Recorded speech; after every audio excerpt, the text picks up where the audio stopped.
السلام علیکم ورحمۃ اللہ وبرکاتہ۔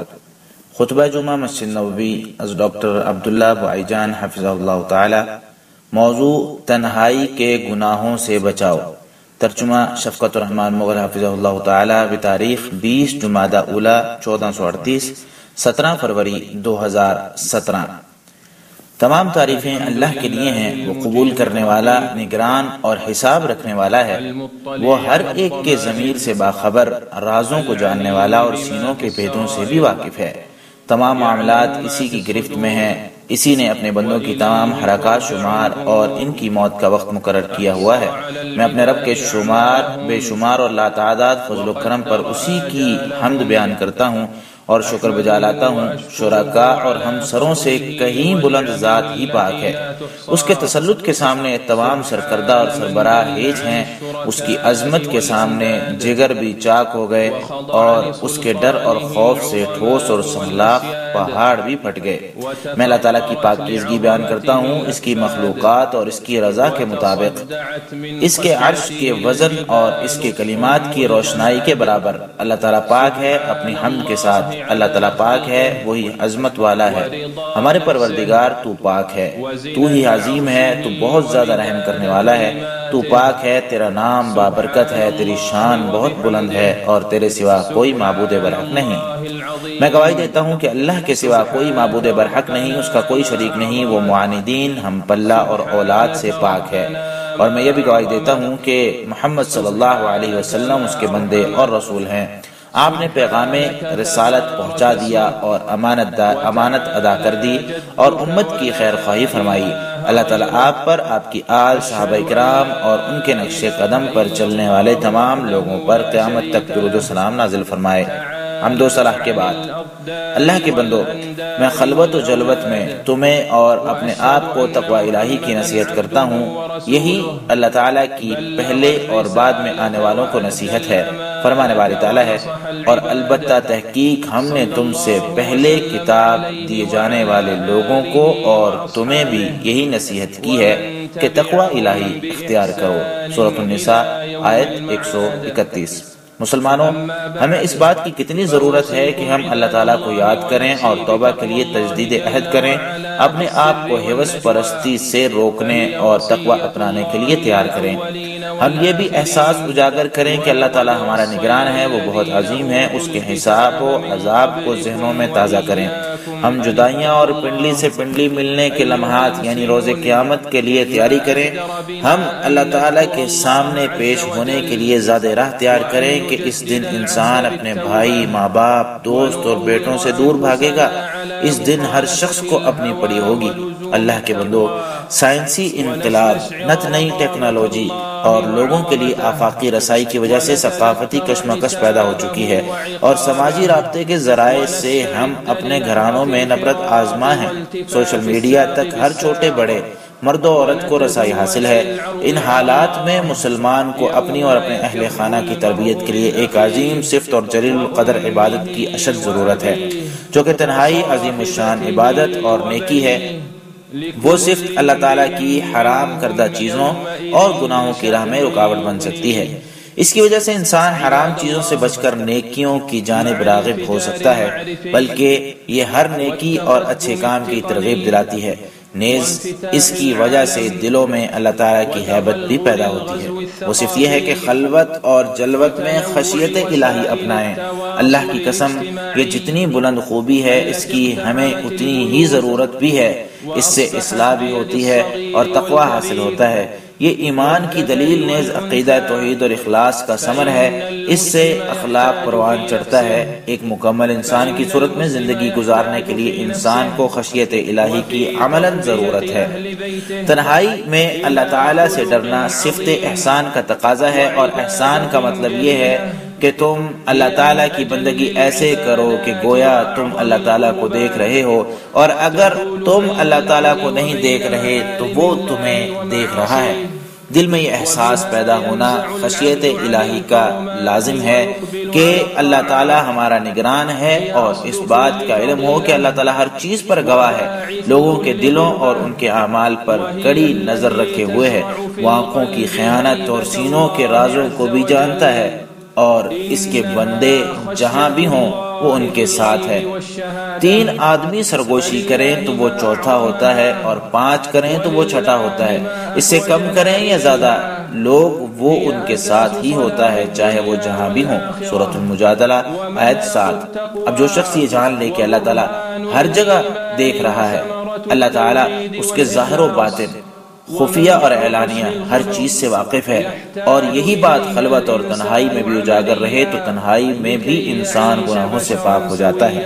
اللہ کے بندو، تنہائی میں خشیت الہی مغفرت کے دروازوں کی چابی ہے، اور اس میں خیر ہی خیر کے ساتھ اجر عظیم بھی ہے۔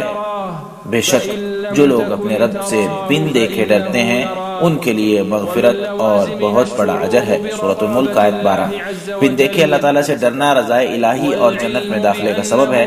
جو رحمان سے بن دیکھے ڈرتا رہا اور رجوع کرنے والا دل لے کر حاضر ہوا، اس یعنی جنت میں سلامتی کے ساتھ داخل ہو جاؤ، یہ دن حیات ابدی کا دن ہے۔ سورۃ قاف آیت 33-34۔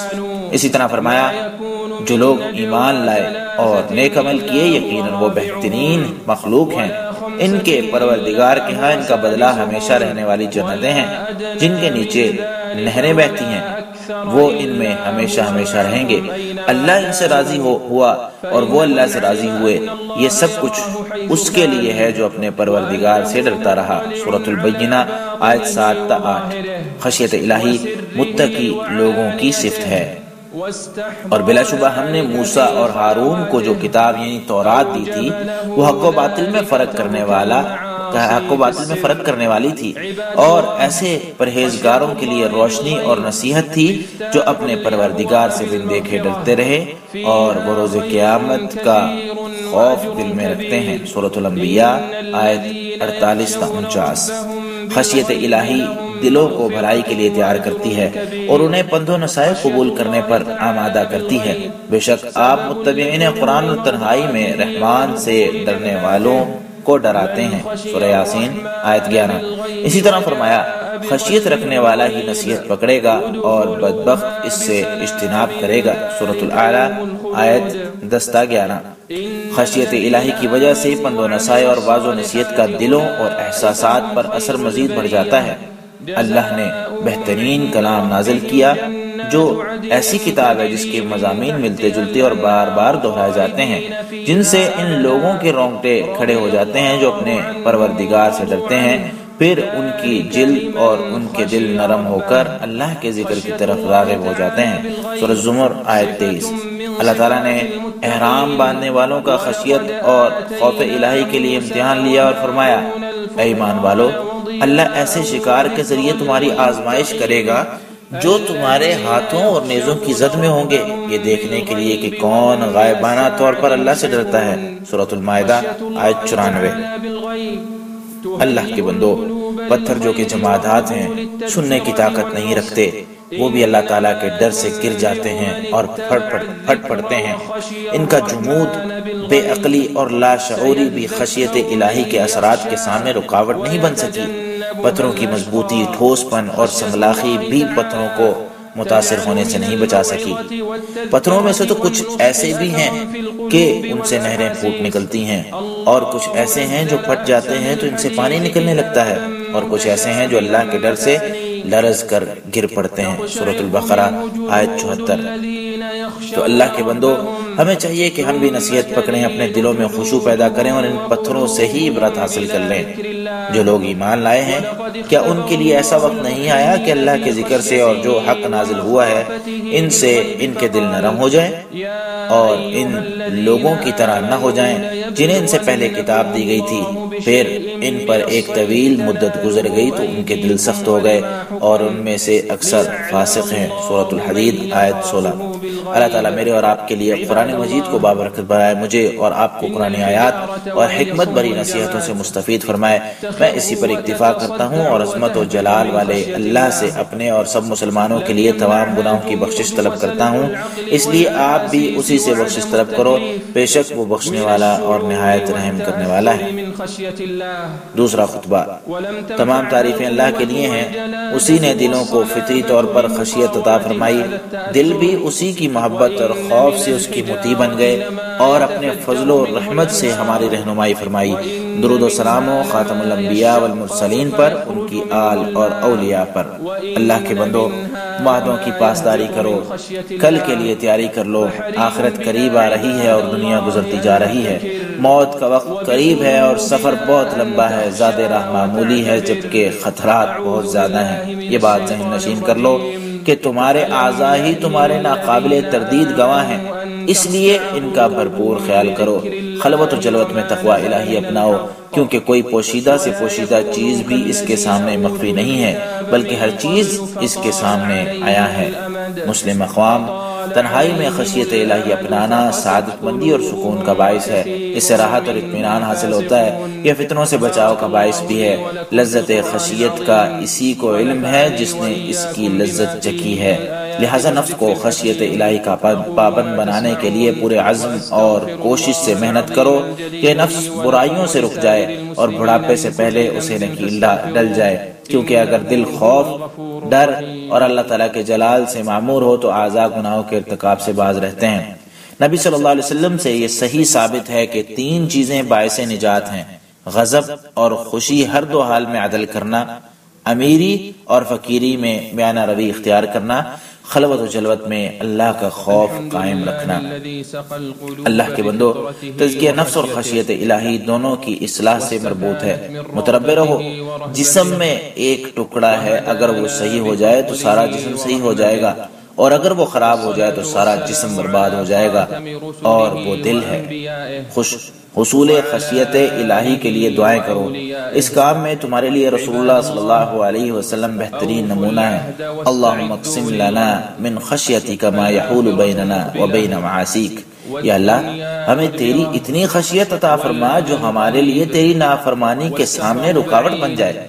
اللهم إنا نسألك خشيتك في الغيب والشهادة وكلمة العدل في الغضب والرضا، ونسألك القصد في الفقر والغنى، ونسألك نعيما لا يبيد وقرة عين لا تنطق، ونسألك الرضا بعد القضاء، ونسألك برد العيش بعد الموت، ونسألك لذة النظر إلى وجهك، ونسألك الشوق إلى لقائك في غير ضراء مضرة ولا فتنة مضلة۔ اللهم زينا بزينة الإسلام وجعلنا هداة مهتدين یا رب العالمین۔ یا اللہ، ہم تجھ سے تنہائی اور بھرے مجمع میں خشیت کا سوال کرتے ہیں، غضب ناکی اور رضامندی ہر 2 حالت میں عدل و حق پر مبنی بات کا سوال کرتے ہیں، اور ہم تجھ سے فقیری اور امیری میں میانہ روی مانگتے ہیں۔ ہم نہ ختم ہونے والی نعمتوں کا سوال کرتے ہیں، آنکھوں کی دائمی ٹھنڈک چاہتے ہیں، تیرے فیصلوں پر رضامندی کے طلبگار ہیں۔ ہم تجھ سے مرنے کے بعد خوشحال زندگی کی درخواست کرتے ہیں، نیز تجھ سے تیرے چہرے کے دیدار کی لذت مانگتے ہیں، تجھ سے ملنے کا شوق چاہتے ہیں۔ یا اللہ، ہمیں یہ سب چیزیں بغیر کسی تنگی اور تکلیف کے عطا فرما، کسی بھی گمراہ کن آزمائش کے بغیر عطا فرما۔ یا اللہ، ہمیں زینت ایمان سے مزین فرما اور ہمیں ہدایت یافتہ رہنما فرما یا رب العالمین۔ یا اللہ، ہمارے دلوں اور اعمال کو سنوار دے۔ یا اللہ، ہمارے دلوں اور اعمال کو سنوار دے۔ یا اللہ، ہمارے دلوں اور اعمال کو سنوار دے۔ یا اللہ، دلوں کو پھیرنے والے ہمارے دلوں کو اپنے دین پر ثابت قدم فرما، ثابت قدم بنا دے۔ یا اللہ، دلوں کو پھیرنے والے ہمارے دلوں کو اپنی اطاعت پر ثابت قدم بنا۔ یا اللہ، اپنی رحمت کے صدقے ہمارے دلوں کو ہدایت دینے کے بعد گمراہ مت فرما یا ارحم الراحمین۔ یا اللہ، اسلام اور مسلمانوں کو غلبہ عطا فرما، فرزندان توحید کی مدد فرما۔ یا اللہ، اس ملک کو اور دیگر تمام اسلامی ممالک کو امن و سلامتی والا بنا دے۔ یا اللہ، ہمیں ہمارے خطوں میں امن عطا فرما، ہمارے حکمرانوں اور ملک کی قیادت کی اصلاح فرما۔ یا اللہ، ہمارے حکمران کو خصوصی توفیق سے نواز، ان کی خصوصی مدد فرما، ان کے ذریعے ہمارا دین، اپنا دین غالب فرما یا رب العالمین۔ اللہ کے بندو، اللہ تعالیٰ نے تمہیں اپنے جس نبی پر درود و سلام پڑھنے کا حکم دیا ہے، ان پر درود و سلام پڑھو۔ حکم دیتے ہوئے اللہ تعالیٰ نے فرمایا، اللہ اور اس کے فرشتے نبی پر درود بھیجتے ہیں، اے ایمان والو تم بھی ان پر درود و سلام بھیجا کرو۔ سورۃ الاحزاب آیت 56۔ اللہم صلی علی محمد وعلی آل محمد کما صلیت علی ابراہیم وعلی آل ابراہیم انک حمید مجید۔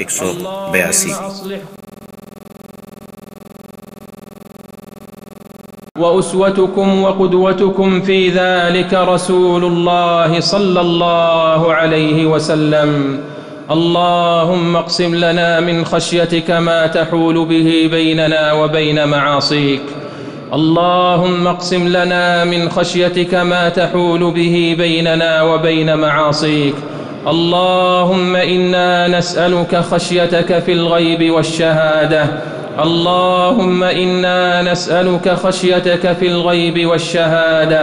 اللهم إنا نسألك خشيتك في الغيب والشهادة وكلمة الحق في الغضب والرضا، ونسألك القصد في الفقر والغنى، ونسألك نعيما لا يبيد وقرة عين لا تنقطع، ونسألك الرضا بعد القضاء، ونسألك برد العيش بعد الموت، ونسألك لذة النظر إلى وجهك والشوق إلى لقائك في غير ضراء مضرة ولا فتنة مضلة.